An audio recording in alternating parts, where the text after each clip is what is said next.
Bom dia, meus irmãos. Vamos começar, então, a aula de hoje. A aula passada foi sobre o quê? Páscoa. E o que significa Páscoa? Quem estava aí na aula passada? Todo mundo, só na era que não, né? A Mari estava dando aula. Então, o Jefferson e a Letícia vão responder tudo aí para nós. O que significa Páscoa? A Helena também estava, né? O que significa Páscoa? É o quê? Passar, passagem. Beleza. A Páscoa foi comemorada da primeira vez em qual dia? Questão do Enem aí, ó. Mais bem formulada que a do Enem. Qual o dia que a Páscoa foi comemorada pela primeira vez? Dia da semana. Sábado. Foi um chute bom. Então a Páscoa foi comemorada no sábado, certo? Perfeito. E Jesus foi morto que dia? Hã? Pode falar. Sexta-feira. E Jesus foi sepultado em que dia? Isso, no sábado judaico. Beleza. Vai guardando essas informações aí. Vou jogar umas informações e vocês vão guardando. Depois a gente vai... Sexta-feira, no pôr do sol, é considerado que o pôr do sol para o judeu é o outro dia, tá? Então Jesus foi morto na sexta, mas ele foi sepultado no sábado, que foi comemorado também a Páscoa. Beleza. O que tinha na Páscoa? Tinha 3 coisas na Páscoa. É isso aí. É isso aí. O que é? O principal da Páscoa. O cordeiro. O que mais? Os pães asmos. O que mais? As ervas amargas. Qual que era o elemento principal da Páscoa? Hã? O cordeiro. Tanto que ele é citado até primeiro, né? Por que o cordeiro era o principal da Páscoa? Vamos pensar. Por que não era o pão? Isso. Qual que era o principal da Páscoa? Era o quê? O sacrifício, passar o sangue nos umbrais, né, em volta da porta, para que o espírito, quando passasse por ali, ele não entrasse nas casas e matasse os primogênitos, certo? Qual era o principal, então, da Páscoa? Era o cordeiro que seria imolado e o seu sangue seria utilizado para isso, certo? Então, os pães asmos e as ervas amargas, aonde que entram aí na Páscoa ainda? Eles servem de quê? Lembrança do passado. Então, quando você vai na casa de alguém, você vai jantar na casa de uma pessoa.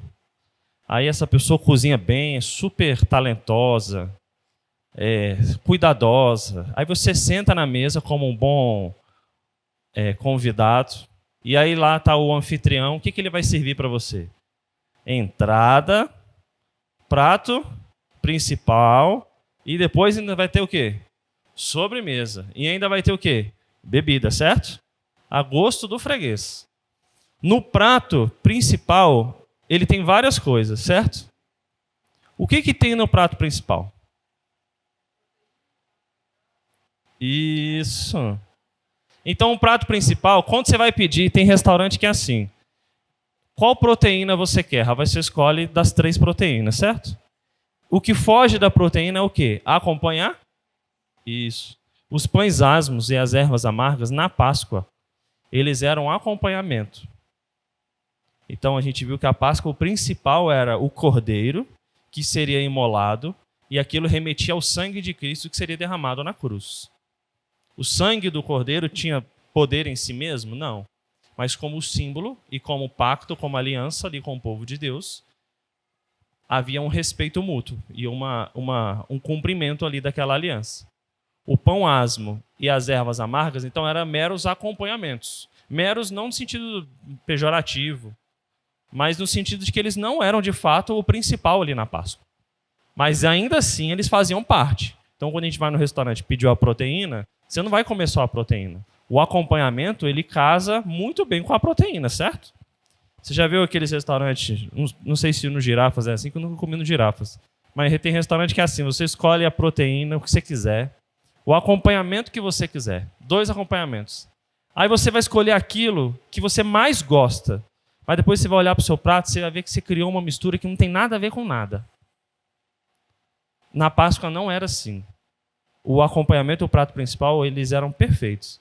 E hoje a gente vai ver que esse acompanhamento na Páscoa, depois da Páscoa, ele vira o principal. Passou a Páscoa, agora ele vai virar o prato principal. E é isso que nós vamos ver hoje. Quem sabe o que é um pão asmo? Alguém já comeu pão asmo? Você viu o slide, né? Lá em casa. Sim, quem já comeu pão sírio? Alguém já comeu pão sírio? É. Pão sírio é tipo pão asmo. Tem vários tipos, já viu esse pão aí? É, tem um que é indiano, aquele que vai naquele forno de pedra lá no fundo, o pessoal bate assim, ó. Tudo isso é pão asmo. O que é pão asmo? É qualquer pão que não leva fermento. E a gente aprendeu na aula passada que o que não leva o fermento?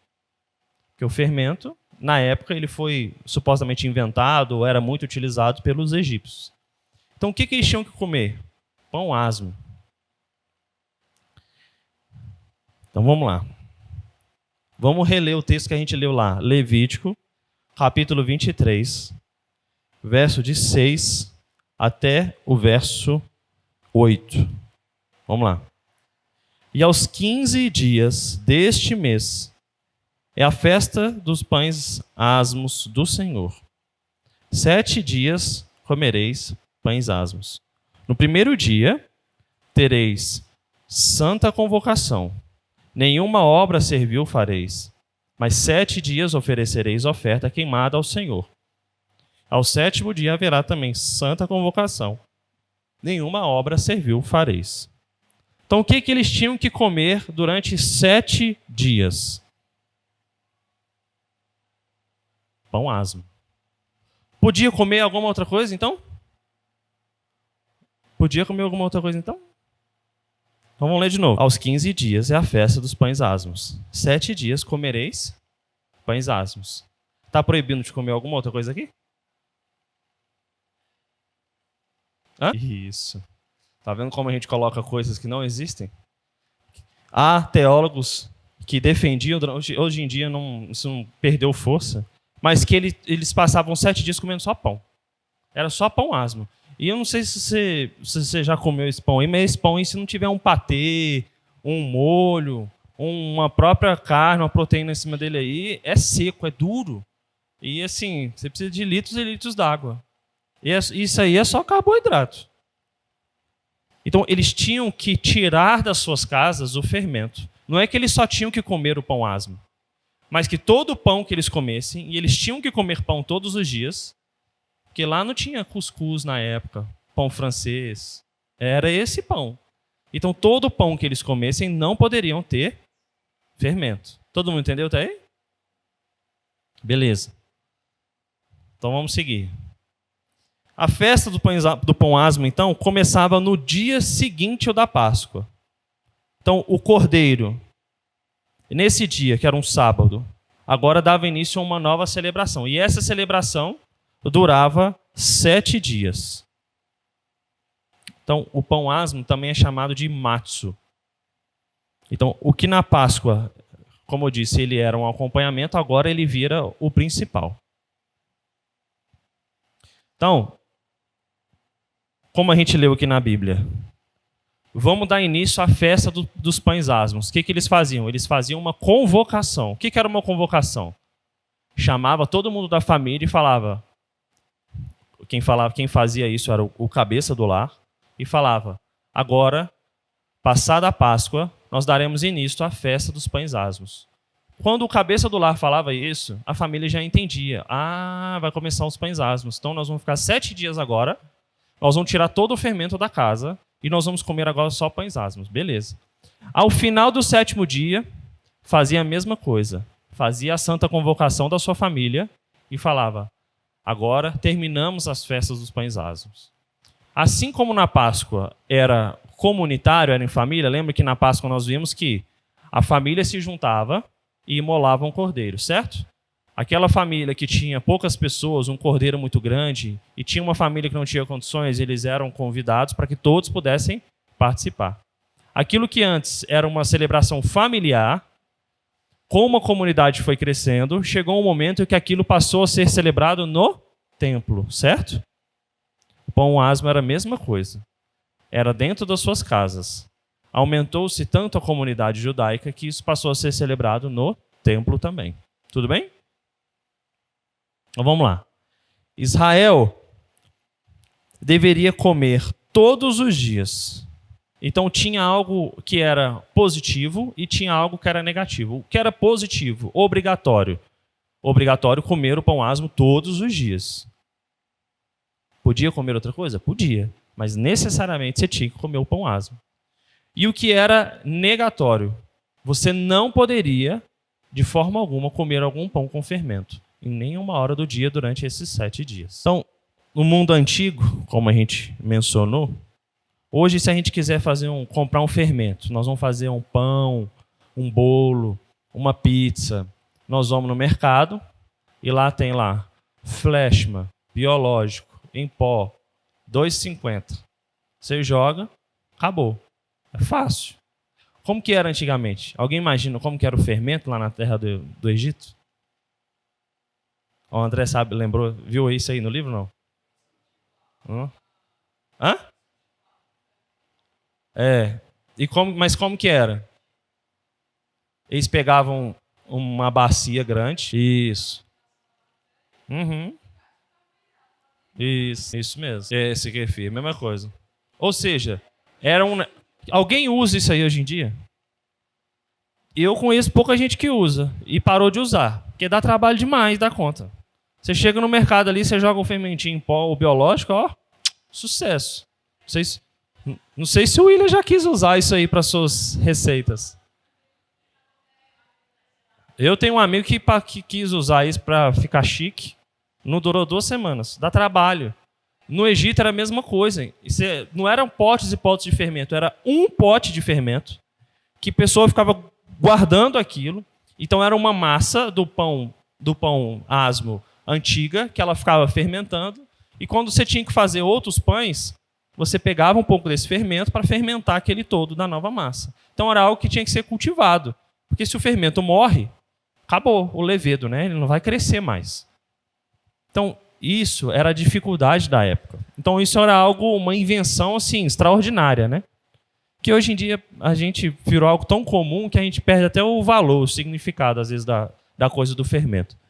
Então, aquilo que é fermentado, em sua grande maioria, é mais gostoso. Por quê? Porque o fermento dá maciez, a massa fica grande, fica macia. Aquilo que não tem fermento fica igual esse pão asmo.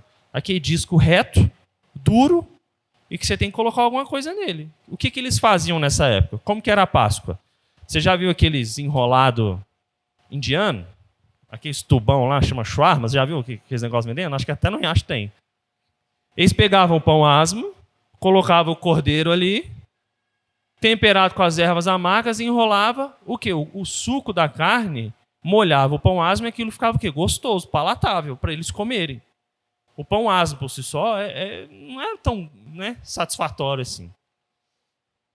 Então, em Êxodo 12:15, está escrito assim: qualquer que comer coisa levedada, durante essa época da festa dos pães asmos, qualquer que comer coisa levedada, desde o primeiro dia até o 7º, essa pessoa será eliminada de Israel.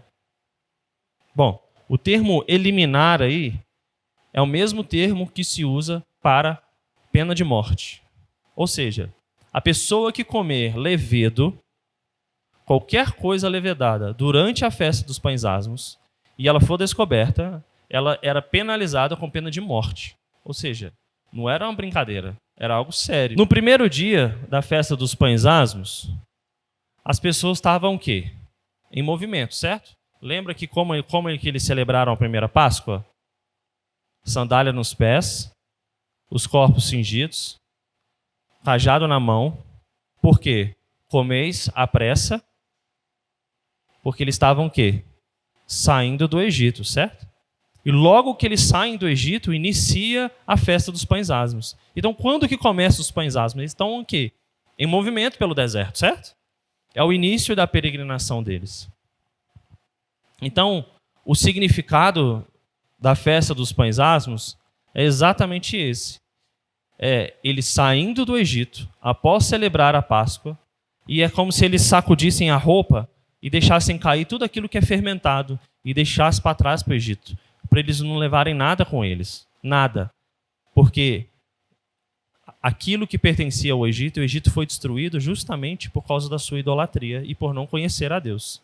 O povo que estava saindo era um povo que não podia carregar fermento nos seus bolsos. Eles tinham que sacudir e deixar tudo para trás. Todo mundo entendeu a ideia aí? Então, 40 longos e difíceis anos depois, o povo então atravessa o Rio Jordão, entra lá nas campinas de Jericó, em Gilgal, e vê a nova terra. Então, a essa altura, depois de 40 anos, Egito era uma coisa muito distante. Quem que pisou no Egito durante a escravidão, passou os 40 anos no deserto e conseguiu entrar na Terra Prometida? Quem? Isso. Isso. Então, de uma comunidade enorme, de milhares de pessoas, 2 pessoas entraram na Terra Prometida. Por quê? Porque o restante o quê? Padeceu no deserto. As pessoas morriam mais cedo, né? As condições eram diferentes. E pessoas nasceram também no deserto, certo? Porque a vida continuou. Deus mandava um maná, a coluna de fogo, a nuvem de fumaça, criava um ambiente ali estável para eles, cuidando do seu povo. Então, pessoas morreram e pessoas nasceram. Aqueles que tinham mais de 20 anos, o que aconteceu? Não entraram no deserto. Todos... Como? Não entraram na terra. Falei deserto, né? Não entraram na... Aqueles que tinham menos de 20 anos entraram. Mas tem 2 pessoas que são exceções. Que é? Josué e Caleb. Ninguém da geração anterior, então, entrou no deserto. Então, você imagina, se praticamente, tirando esses 2, todo mundo morreu, essa questão do fermento do Egito é uma coisa que ficou muito no passado. Isso já acabou. Isso é uma geração que, guardada as devidas proporções, é como, você lembra na década de 70, 80, fumar, tinha aquelas as pitas lá, sei lá como é que chama. Era algo que? Era algo chique, né? Elegante. As propagandas de Hollywood, Marlboro. Isso pra gente, na nossa geração agora, isso é algo extremamente longe, fora da realidade. Então, para eles, o fermento era algo completamente distante, era uma outra geração. Você ia falar, Letícia? Eles não entraram no Egito por causa da desobediência e da murmuração, incluindo o próprio Moisés. A gente pode deduzir que sim, porque Deus deixa claro o motivo deles não entrarem, né? Moisés é interessante porque quando Moisés ele não é pelejou, ele contestou, no sinônimo de contestar, né? Deus, porque o povo começou a murmurar, e vamos lembrar que Moisés carregava o fardo do povo, né? Em si, espiritualmente nas suas costas. E aí Moisés também murmura, vamos dizer assim, com Deus, e Deus fala: tudo bem, bate o seu cajado então na pedra, vai sair água, mas olha, você não vai entrar não. E Moisés então, quando sobe no alto do monte, a cena é o quê? Eu lembro sempre da cena do Planeta dos Macacos. Não sei se todo mundo já assistiu aqui, mas para mim a cena é idêntica. Quando como é que chama o macaco? O César. Quando o César sobe, ele tomou flechadas e tudo. Quando ele sobe no alto do monte, ele vê ali a Canaã dos novos macacos. E ele está na pedra do lado do orangotango. Ele chega e dá um sorriso, mas ele morre. Por quê? Porque ele também pelejou. Ele também errou, ele também pecou. A cena para mim é igual. Moisés então vê ali as campinas, vê a Canaã, o povo entra, mas ali ele é sepultado e morto, ele não consegue entrar. Porque ele já sabia que Deus ia cumprir sua palavra, e ele já sabia o que era o destino dele, né? E ele não morre no sentido de o sepultamento de Moisés, não é no sentido, nossa, eu não estou conseguindo entrar, que luta, que peleja. Não, ele descansa, porque ele sabe que aquele era o destino dele, e Deus havia cuidado dele, e aquele era o momento dele. E aí o povo entra, então só 2 pessoas entram, Josué e Caleb. Então essa questão do fermento está distante demais. É uma outra época, uma outra geração. Então lembra que na aula passada o diácono André falou sobre a questão do que era explicitamente normativo da Bíblia, o que a Bíblia exigia de fato, mas havia outros elementos e outros contextos culturais que foram acrescentando ali na Páscoa. Todo mundo lembra disso? Na festa dos pães asmos é a mesma coisa. Então vamos lá.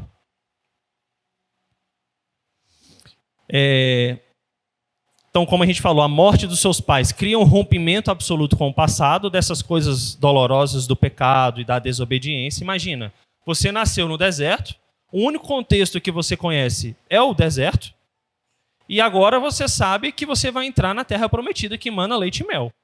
Você olha para o céu, você vê pão caindo, você vê fontes de água, palmeiras para te dar sombra, coluna de fogo, de nuvem, e você vê, bom, eu estou vendo aqui, literalmente, o cuidado de Deus. Então, a minha vida é essa. Eu vejo meus pais falarem do Egito, mas eu não participei disso. Esse não foi o meu momento. Então, basicamente, aquele povo que estava ali no deserto, esse era o contexto deles.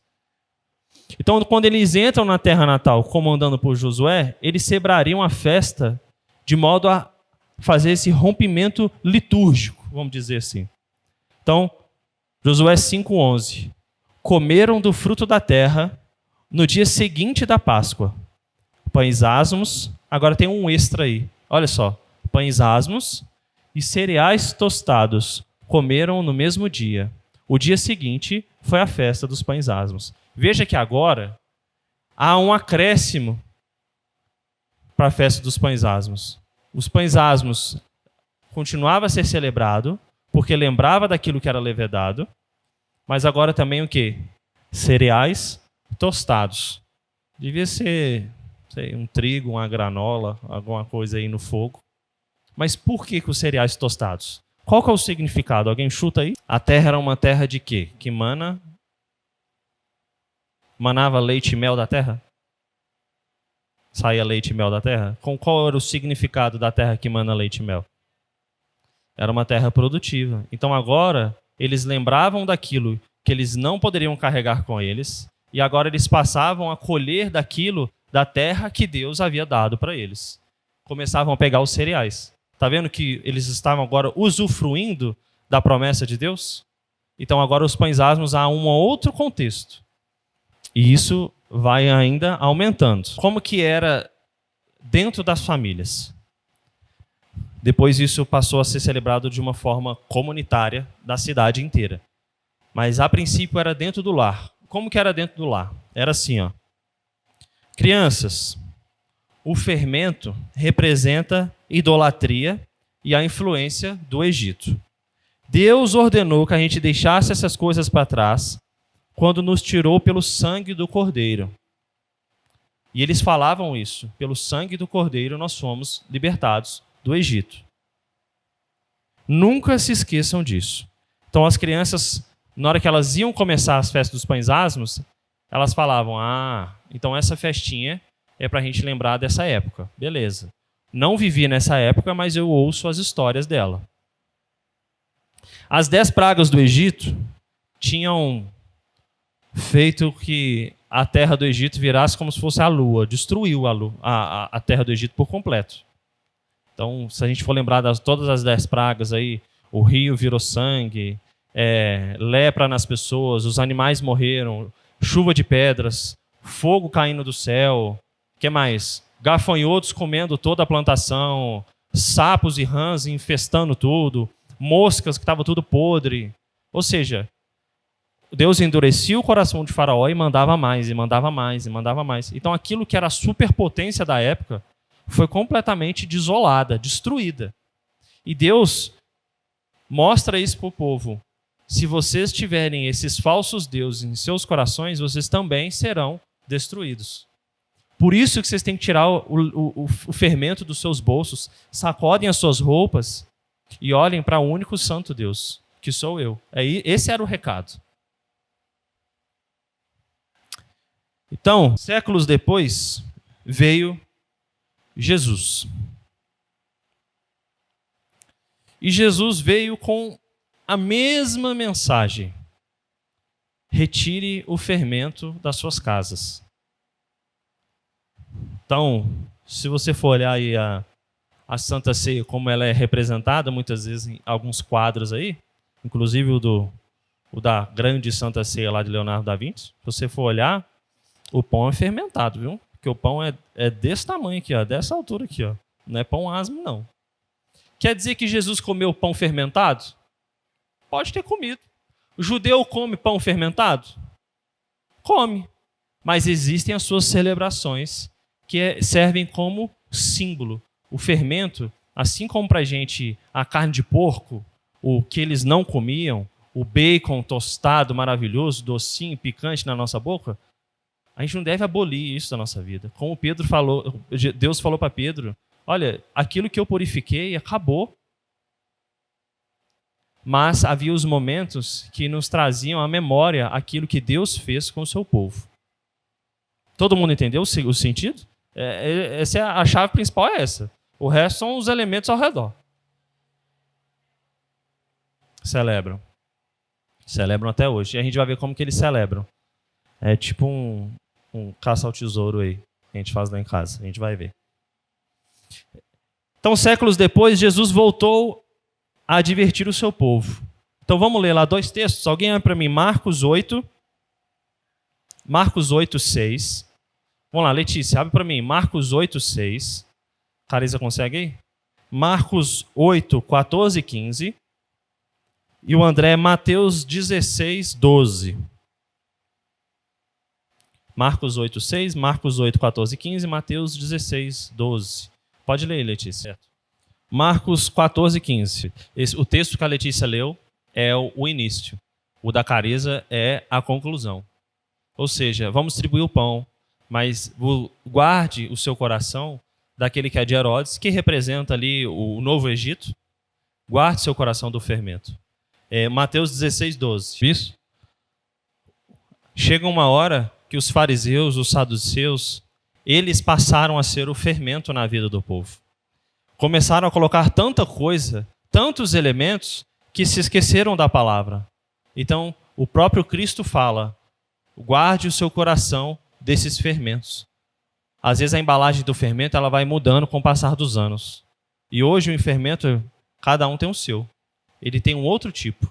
E que o Cristo fala para nós é para que a gente guarde o nosso coração desses fermentos. Então, na refeição pascal, lembra que chegava uma certa hora que o filho falava para o pai, pai, o que é isso que está acontecendo? Me explica melhor.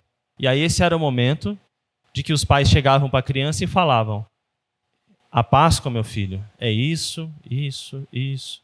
E aí ensinava a criança quando ela chegava a uma determinada idade. A gente até falou na aula passada que isso hoje é o quê? A nossa o quê? Santa Ceia. Isso. A Páscoa hoje ela é o quê? A Santa Ceia, certo? E a criança perguntava na época da Páscoa quando ela chegava em determinada idade, certo? E hoje a criança ela vai chegar em determinada idade, por enquanto a maioria daqui da igreja querem o quê? Comer pão, encher o copo com suco de uva e fazer gracinha e brincar.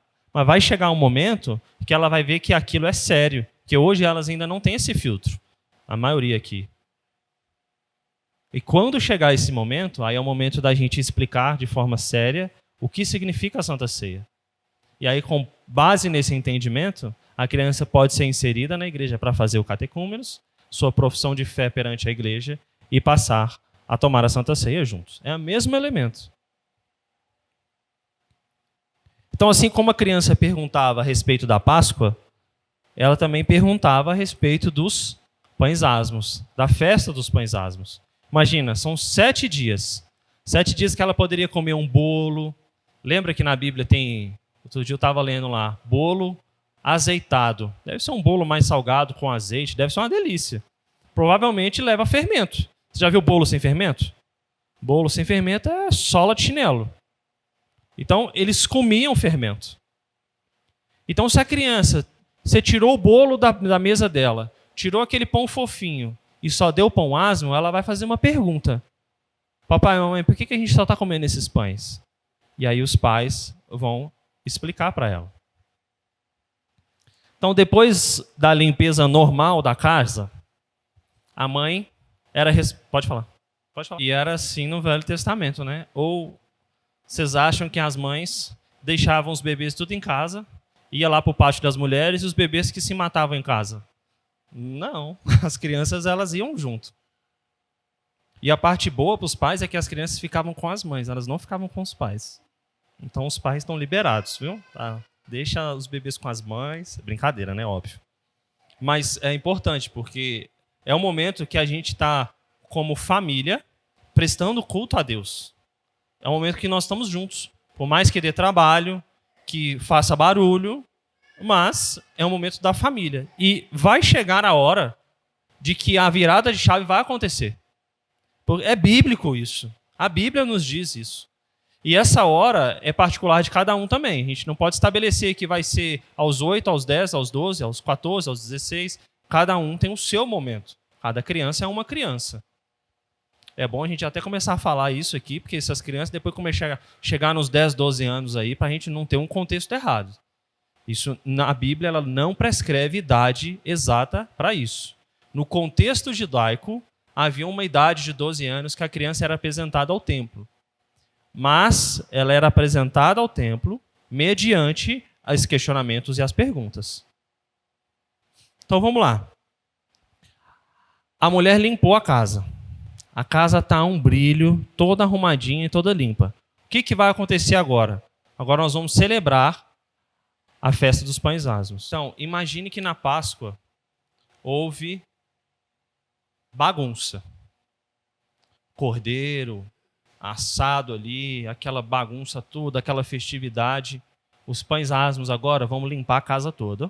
Limpou tudo. E agora nós vamos começar a festa. Como que era a festa? Os pais pegavam vários pães com fermento, pegavam os pedaços e espalhavam pela casa, em vários lugares. Pedaços maiores e em lugares mais fáceis, para as crianças menores acharem, e pedaços menores bem pequenininhos, para as crianças maiores e os próprios pais encontrarem. E é o que eles faziam? Está na hora, agora, nós vamos sentar aqui e nós vamos, como família, tirar todo o pão fermentado da nossa casa. Nós temos que fazer isso juntos. Então as crianças começavam a andar pela casa, achavam aqueles maiores, mais fáceis, começavam a achar os mais difíceis, aqueles que estavam nos lugares mais enraizados da casa, debaixo do colchão, debaixo do travesseiro, dentro, lá no fundo do guarda-roupa, e eles tinham que tirar tudo. E eles colocavam isso dentro de um pano de linho, e aí, depois que eles colocavam isso, eles fechavam, amarravam a boca desse pano e tiravam esse fermento da sua casa e queimavam esse pão. Isso era um símbolo, é um sinal. A criança, quando via, nós vamos tacar fogo no pão para quê? E aí os pais explicavam, porque nós vamos queimar todos os deuses falsos da nossa casa. Tudo aquilo que nos separa de Deus, nós vamos retirar, varrer a nossa casa e colocar fogo. Porque o fogo, principalmente no contexto judaico, ele era o quê? Ele era purificador, certo? Era aquilo que purificava, queimava. Por isso que havia os holocaustos, a queimação de gordura do carneiro, porque aqui a fumaça ela subia como o quê? Aroma agradável, né? E o que são as nossas orações hoje no Novo Testamento? A fumaça, aquela que era do incenso do Velho Testamento. Todo mundo entendeu como é que era aí o contexto dos pães asmos? Isso era feito durante quanto tempo? 7 dias. Então, no primeiro dia, limpava toda a casa. Limpou tudo, não sobrou nada. Então agora nós vamos pegar os pães asmos e nós vamos agora comer.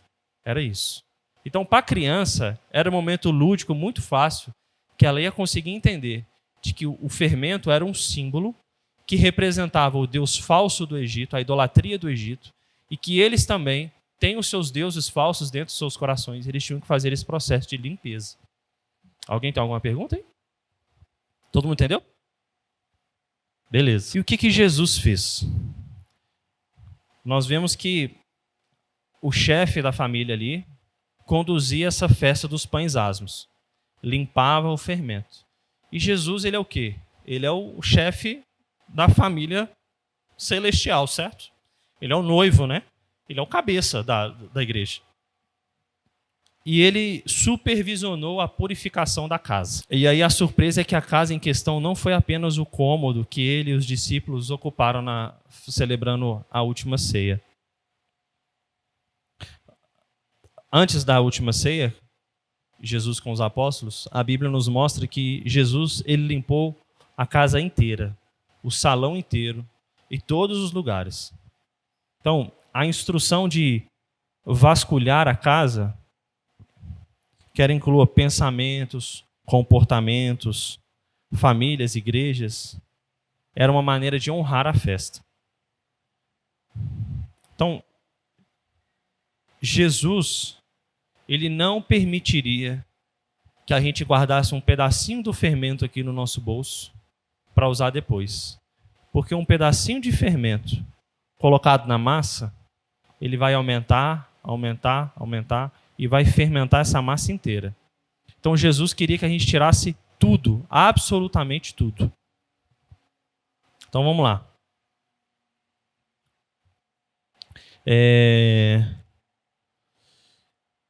Mateus 5, 29 e 30. Eu vou ler aqui. Se o teu olho direito te faz tropeçar, arranca-o e lança-o de ti. Pois convém que se perca um de teus membros e não seja todo o seu corpo lançado ao inferno. E se a tua mão direita te faz tropeçar, corta e lança de ti. Pois te convém que se perca um dos teus membros e não vá todo o teu corpo para o inferno. O sentido aqui é o mesmo. É arrancar aquilo pela raiz que separa o seu relacionamento com Deus. Então, de fato, a festa dos pães asmos, ela não celebraria as boas novas de Jesus se não fosse o sepultamento. E por que isso? Vamos relembrar que a gente falou lá no início. Jesus foi morto qual dia da semana? Sexta-feira, né?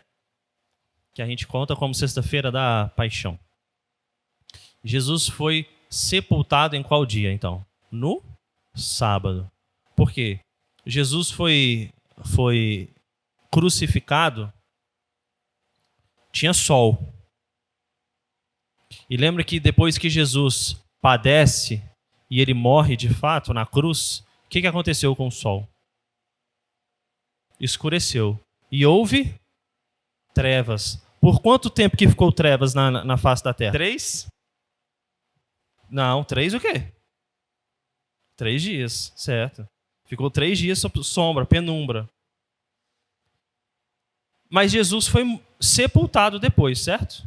Mas eles poderiam sepultar na Páscoa? Não, porque a Páscoa era o quê? Jesus não poderia nem ser crucificado na Páscoa. Mas eles poderiam sepultar na Páscoa? Não, porque aquele que é morto, que está morto, no contexto judaico, ele é sujo, certo? A gente não podia tocar. É igual a mulher quando estava no período menstrual. Ela nem ia no templo. Ela estava impura. Então, no pôr do sol, José de Arimateia tira o corpo de Jesus da cruz, coloca ali no túmulo. E esse tem um significado muito grande. Quando Jesus morre, no dia seguinte da Páscoa, assim como era o pão asmo, no dia seguinte da Páscoa, Jesus ele tira o fermento do nosso coração. Porque nós sabemos que com a morte de Cristo, a morte do Cordeiro, nós temos a limpeza do nosso coração e da nossa alma. É Jesus que tira o pecado do nosso corpo. É Jesus que nos santifica. E esse momento, o do dia, da hora, ele também serve como símbolo para nos mostrar que aquela festa lá no Velho Testamento, ela apontava para o Cordeiro. Então, assim como na Páscoa, Cristo era o elemento principal, o pão asmo e as ervas amargas eram o acompanhamento. Na morte de Cristo, ele é o elemento principal. E o pão asmo, ele vem depois, no dia seguinte, quando Cristo ele é sepultado, apontava também para o acompanhamento. Jesus, ele tira o levedo do nosso coração. E as ervas amargas também apontam para Jesus. Quando Jesus também é morto e sepultado. Porque as ervas amargas nos lembram o quê? Da morte, da escravidão, das duras penas do povo, e que Cristo tomou sobre si sozinho de uma única só vez. Está vendo que tudo converge em Jesus? Tudo aponta para Jesus. E todos os dias, a forma com que aconteceu, os 2000 anos antes, todos os símbolos, tudo aponta para Jesus. E só não vê isso, só não enxerga isso, quem não tem os olhos, as escamas tiradas pelo Espírito Santo. Porque tudo isso aponta para Jesus. Alguém tem alguma dúvida, pergunta? Todo mundo entendeu? Então vamos. Êxodo 12, 15. Ao primeiro dia tirareis o fermento das vossas casas. Isso nos remete até o que virou o primeiro dia da semana, depois dos primeiros séculos. Antes, o primeiro dia para o judeu era o... Deus fez o mundo em quanto tempo?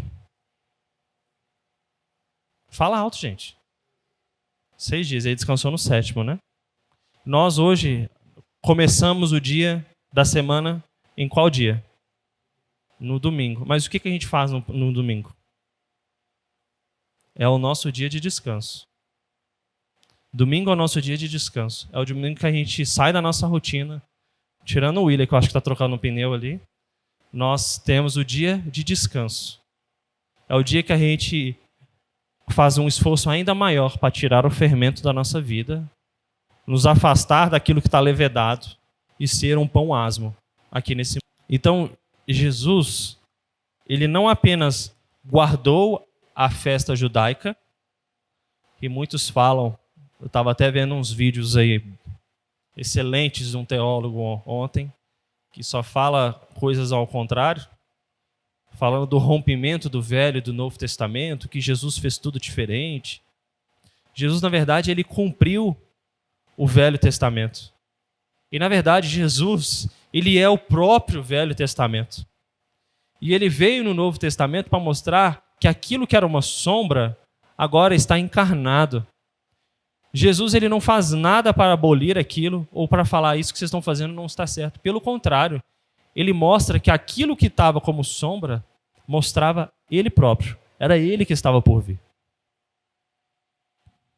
Então, Jesus, ele se torna um fermento. E o seu sepultamento acarreta na purificação da nossa vida. Ele anunciou que nós não precisamos varrer o fermento do pecado, do mal da nossa vida, porque ele mesmo cumpre essa tarefa. Então, Jesus, ele se faz um fermento e ele se retira. Para nos tornar um pão asmo, Jesus se torna fermento. E para que a gente se torne de fato um pão asmo, ele não pode simplesmente viver. Ele tem que morrer, se afastando de nós. Mas sendo o próprio Deus, ele nasce novamente. E agora está assunto aos céus, à direita de teus Pai. Então, essa analogia de Cristo se tornar fermento em nosso lugar era o símbolo que mostrava aqui no Velho Testamento. Aquele que, 2 Coríntios 5, 21, né? Paulo fala, aquele que não conheceu o pecado, ele o fez pecado por nós, para que nele fôssemos feitos justiça de Deus. Parafraseando a festa da Páscoa, a festa dos pães asmos, aquilo que Cristo sofreu na cruz, no Calvário, no seu sepultamento, na sua ressurreição, é isso. É Paulo parafraseando. Aquele que não conheceu o pecado, ele fez pecado por nós, para que nele, e somente em Cristo, fôssemos feitos justiça de Deus. Em termos de doutrina, alguém chuta aí qual parte da doutrina que é isso aqui? 2 Coríntios 5, 21. Da Tulip lá, os 5 pontos da Tulip. Vou ler de novo. Enquanto eu leio, vocês pensam. Aquele que não conheceu o pecado, ele o fez pecado por nós, para que nele, em Cristo, fôssemos feitos justiça de Deus. Pensa aí, qual dos 5 pontos da nossa doutrina que isso aí se encaixa? Então, ó, se tem... Hã? Se tem pecado, as duas palavras principais do texto é pecado e justiça. Isso. Se tem pecado, alguém tem que ser o quê? Punido, certo? Mas se tem pecado e Deus é justo, Deus tem que o quê? Aplicar a sua justiça. Mas para que Deus não aplique a sua justiça em nós e que a gente tenha morte eterna, que é o que nós merecemos, nascendo em pecado em Adão, alguém se faz por nós. Quem é? Cristo. Então Deus, Pai, é como se fosse o juiz. Cristo é como o advogado que está junto ao Pai. E nós somos o quê? Nós somos aqueles que cometeram um delito, certo? Mas Cristo, em vez de olhar, Deus, Pai, em vez de olhar para nós, ele olha para quem? Para Jesus. É isso que o texto quer dizer. Aquele que não conheceu o pecado, que é Cristo, que é o advogado, ele se fez pecador no seu lugar, para que fôssemos feitos justiça de Deus. Pode falar. Como é que é? Fala de novo. Quando Adão e Eva pecaram, eles pecaram contra quem? Contra Deus, certo? Então quem que é o ofendido? Deus, certo? Então se Deus é o ofendido, ele precisa de que a ofensa dele seja aplacada, certo? Então ele precisa de alguém da sua mesma natureza para pagar por aquilo.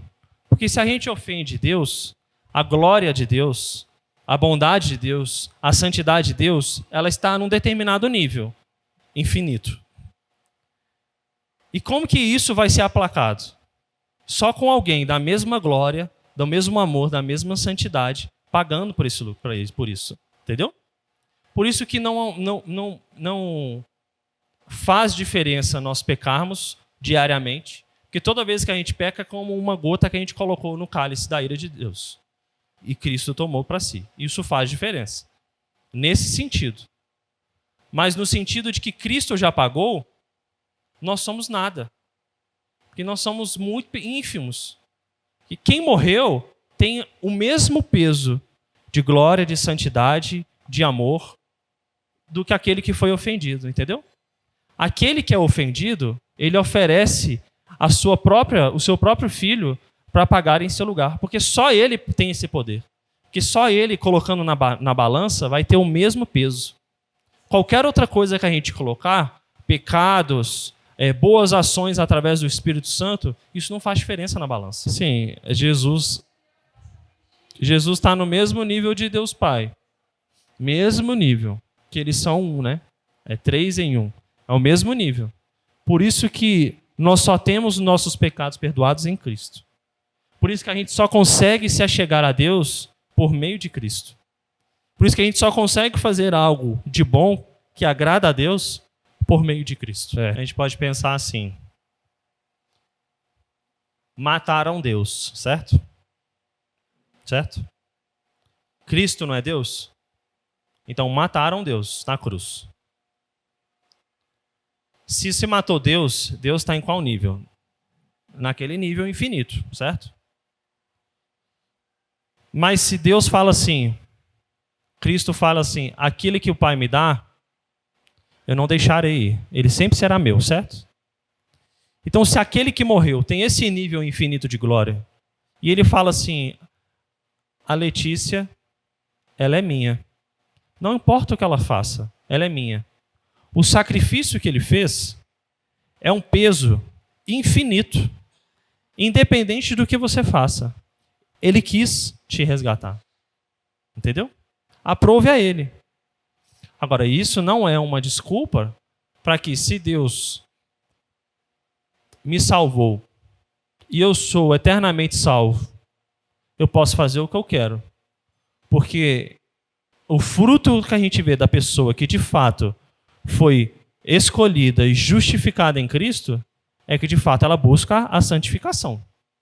Se a pessoa não busca a santificação, o prazer em estar com Deus e agradar a Deus, tem algo que está errado, nebuloso ali na vida da pessoa. Claro que pode acontecer fases, mas aquilo muda a vida da pessoa. Então, aqueles que são justificados, salvos em Cristo Jesus, aquela que é a graça irresistível que o alcançou, eles vão buscar a santificação. Eles vão buscar estar na igreja, eles vão buscar conhecer a Deus, eles vão buscar ter mais intimidade, eles vão buscar tirar o fermento dos seus bolsos, porque isso é algo inevitável. Se Cristo mora em nós por meio do teu Santo Espírito, você não vai ter prazer no pecado. Você não vai ter prazer na desobediência, e não vai ter prazer na ofensa do próximo, em desagradar o próximo. Você vai ter prazer em quê? Agradar a Deus. É algo automático. Não tem jeito de pensar diferente. Todo mundo concorda aí? Mais alguém quer falar? Então vamos lá. Em termos de doutrina, é o que a gente explicou. O Cordeiro Pascal, Cristo, morreu como substituto para que pudéssemos ser considerados justificados. Então quando a gente fala que a gente é justificado, é porque Deus nos declarou justos por meio do sacrifício de Cristo na cruz. Nós não somos justificados por qualquer coisa que a gente faça, mas nós somos declarados justos porque aquilo que Cristo fez por nós na cruz. Todo mundo entende? Então, pela graça mediante a fé. Jesus também foi sepultado em nosso lugar e levou consigo para o túmulo o fermento do nosso pecado, a fim de que pudéssemos ser declarados santificados nele. Então, quando Cristo morre em nosso lugar, todo aquele nosso fermento, ele também morre. Mesmo que a gente tenha migalhas no nosso bolso e que a gente lute contra elas, a gente tem certeza de que quando Cristo voltar, essas migalhas elas vão pegar fogo e serão sepultadas. Porque Cristo já prometeu que ele vai fazer isso. Hoje nós estamos na janela da luta em tirar o fermento dos nossos bolsos, dos nossos corações. Mas vai chegar o momento, quando Cristo voltar, que tudo isso vai virar pó e vai sair. E a gente tem que se alegrar nisso. Vamos ler o último texto para a gente terminar? Colossenses 3, de 5 a 8. Vamos abrir aí. Colossenses 3, 5 a 8. Se alguém tiver dúvida, consideração, pode falar aí, viu? Vamos ler todo mundo junto? Colossenses 3, de 5 a 8. Leamos. Fazei, pois, morrer a vossa natureza terrena, prostituição, impureza, paixão lasciva, desejo maligno e avareza, que é a idolatria. Por estas coisas é que vem a ira de Deus sobre os filhos da desobediência. Ora, nessas mesmas coisas andastes vós também, noutro tempo, quando vivíeis nelas. Agora, porém, despojai-vos igualmente de tudo isso: ira, indignação, maldade, maledicência, linguagem obscena do vosso falar. O que Paulo está escrevendo aqui aos Colossenses é sobre o fermento. Inclusive, a própria leitura que as pessoas têm que fazer do texto é do fermento. Aqui, se despojar é tirar, é se livrar. É se livrar do quê? Do fermento. Mas o que é de fato o fermento? É simplesmente comer aquilo que é levedado? Não, aquilo era símbolo. E o símbolo remete para quê? Para essa lista, às vezes, exemplificativa de prostituição, impureza, paixão lascívia, desejo maligno, todas as outras coisas. Paulo está querendo dizer de que isso deve ser tirado das nossas vidas. E veja que Paulo começa no versículo 5 falando que isso é da nossa natureza terrena. Bom, se nós temos uma natureza que é terrena, significa que nós temos uma outra natureza também, certo? Que é a natureza espiritual. Que é a natureza que foi salva e resgatada por Cristo Jesus. Então, Paulo está dizendo aqui que existe uma dualidade entre aquilo que é terreno e que está manchado pelo pecado, mas aquilo que é santo, que mora em nós, que é o Espírito Santo de Deus, que faz com que essas coisas terrenas elas sejam limpadas e lavadas do nosso corpo. E Paulo nos encoraja aqui a fazer um exercício constante. Fazei, pois, morrer tudo isso que está em nós, para que a nossa natureza espiritual em Cristo Jesus cresça e que a nossa natureza terrena diminua.